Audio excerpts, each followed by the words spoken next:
Well, it's day 2 after the big fire in the centre of Joburg, and still so many questions, still so much frustration, and so much simple heartache in the aftermath. Today, the Gauteng Health Department painting a harrowing picture of the bodies which were burnt. The department says most of the 74 people killed in the blaze were burnt beyond recognition. The families of the victims are still gathered outside the building. Some are at the Deep Cliff Soweto mortuary this lunchtime, looking for the remains of their loved ones. The cause of the deadly fire still unknown. We begin your coverage this hour with Newzroom Afrika's Mnisi outside the Chris Hani Baragwanath Hospital. Families are camped outside there, hoping to identify their loved ones. Linda, good afternoon to you. What's happening there today?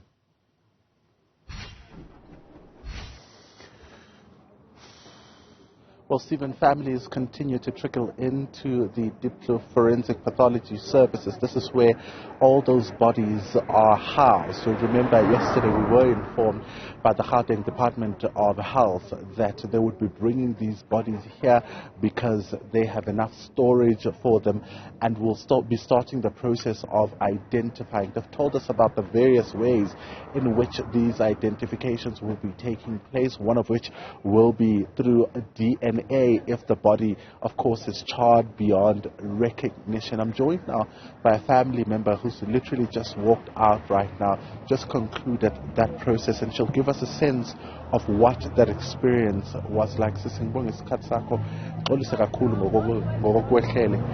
Mawungasichazela ukuthi ufike ngobani isikhathi lana kwayenzakalani masemngenile phakathi? Sifike ngo-10 seni, sifikele eHebrew Mutual, sasuka khona bathi size ngapha ke, safika ke salinda ke, ngabanga ukuthi i-hour sase siyangena ke, basitshela ukuthi kuzohamba kanjani, makuthi umzimba uboni kuzokwenzakalani nje. Sahamba safika masithi yabona vele siyakhona ukubabona bo-3 yibo vele bathi sifone Monday sizothi ukuthi sihamba kanjani ke amalungiselelo efuneral. So when ulahlekelwe amalungu omndeni awu-3 bebahlala khona lapha bonke? Behlala khona bonke, be-3 bonke lapha. Isimo abakuso isimo esinjani Ekhaya?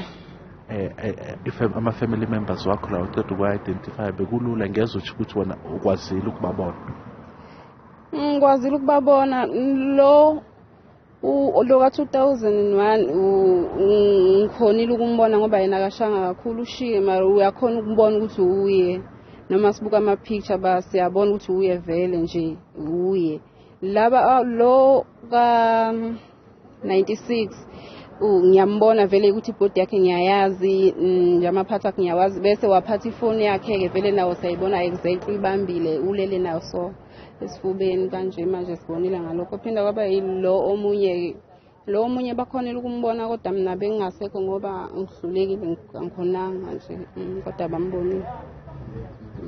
Nina nizwe ngobani isikhathi onini ngalesigameko somlilo?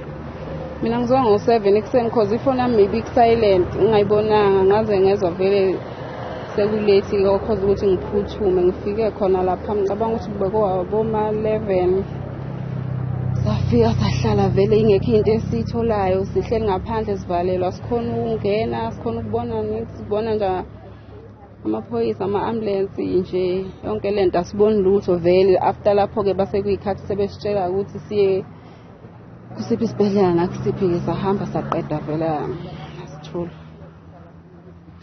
Usizwe njani? Mhlawumbe ngiyazi ukuthi kunzima kakhulu ukuba esimweni sokuthi uyobheka abantu bakini, especially kule sima abakuso. Mawungasichazela ukuthi ikuphathe kanjani yonke nje lento?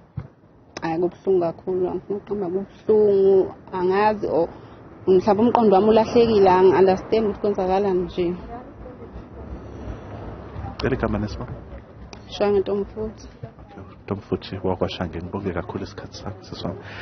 And that's Ntombifuthi Shange, Stephen, explaining to us the process of identification. She says she heard yesterday at 7 o'clock about the fire, and when they got to the scene they were told to wait as they couldn't go in to try and find their loved ones. She's just identified 3 family members, and she says she was able to identify them. She says one of them was born in 2001, the other born in 1996. She was emotional and could not continue with the process, but her other family members were able to identify the 3rd family member. She says of the 2 that she was able to identify, she could clearly see that it was them, although they were burnt. One of them still has their phone. You would have seen her gesturing like this, saying that one of them still had their cell phone with them, holding it on them like this, and which is something really that she's taken very hard. It's very difficult for her, as you could have seen through that explanation. They were told that they should then wait until Monday about what will happen next, so that they can start preparing for the funeral. You see many family members who are gutted entering this facility, many of them directed towards the back of the facility itself as they go and identify those bodies. So this process will continue taking place even throughout the afternoon as various family members try to identify their loved ones. She's spoken to us about the various ways that they were told, they were informed about in terms of the identification and how family members can identify their loved ones. So it's certainly going to be a very difficult one for families coming here this afternoon. Linda Mnisi, thank you very much indeed for that live update.